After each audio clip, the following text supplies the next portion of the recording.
Now, as we go to the graphic segment of this 8th chapter, let me tell you a story that I want you, in studying along in video, to listen to carefully, because I think this illustrates a point that I've been trying to make throughout this study. When I started to present this 8th chapter, I drew the graphics, and I gave them to Renda, my secretary, so that she could do what she has to do. She has to put them on those study sheets for you. And she came to me and she said, David, all that you're doing here is very good, but did you know that you're covering, or did you know that you're overlooking two different things? And I said, no, what is it? And she said, one is, birds of the air have nests and foxes have holes, but the Son of Man has nowhere to lay his head.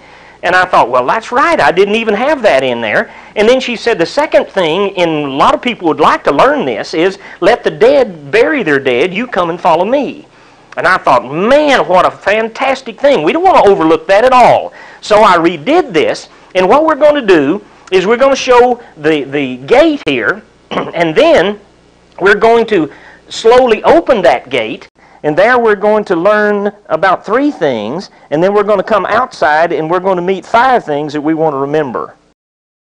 So let's go inside that gate and look at number 1, and that is foxes have holes, birds of the air have nests, but the Son of Man has nowhere to lay his head.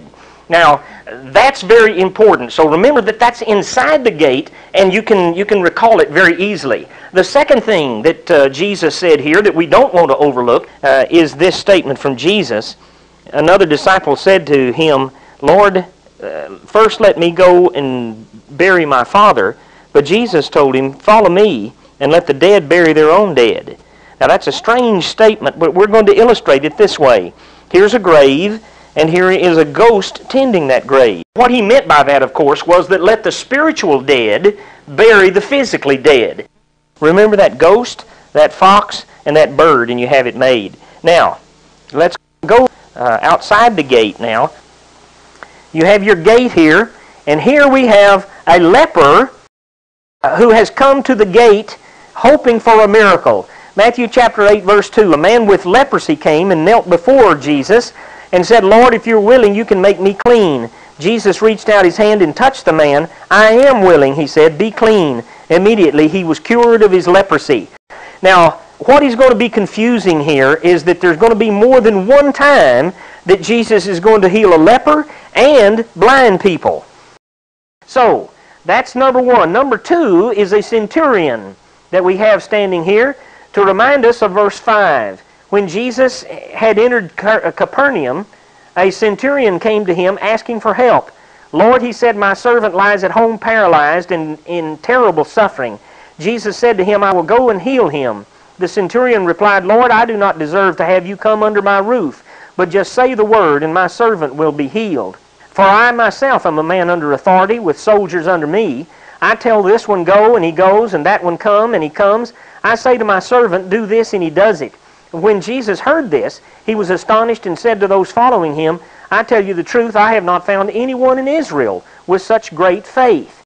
The centurion comes to Jesus and he asks a favor, and that is that he's got this servant that is sick and he needs some help. And so now we've got the leper in number 1 in line, and number 2, he's got the centurion right behind him. I know the centurion isn't supposed to touch the leper, but that's okay. Jesus has healed him now. The third miracle that you have, Peter's mother-in-law standing here, and you say, well, why is she there? Because verse 14 says, when Jesus came into Peter's house, he saw Peter's mother-in-law lying in bed with a fever. He touched her hand, and the fever left her, and she got up and began to wait on him. So that's the third miracle that you're going to see in Matthew chapter 8. But, again, I say we're not through. You've got the leper, you've got the centurion, and now you've got Peter's mother-in-law, all of these waiting at the gate for a miracle. The fourth miracle, you take my word for it, that's a storm. That's best I could do, okay? Because the Bible says in verse 24, without warning, a furious storm came up on the lake, so that the waves swept over the boat, but Jesus was sleeping. The disciples went and woke him, saying, Lord, save us, we're going to drown. He replied, you of little faith, why are you so afraid? Then he got up and rebuked the winds and the waves, and it was completely calm. Oh, there's a lot I would like to say about that miracle of Jesus calming the storm in chapter 8, but we don't have time to do that right now. All we're trying to do is remember them. So you've got number 1, the leper. Number 2, the centurion. Number 3, Peter's mother-in-law. And number 4, you've got this storm that Jesus calms. But this storm is pouring all over Peter's mother-in-law right now, isn't it? All right, so the 5th one and the final one in chapter 8 are these 2 demon-possessed men.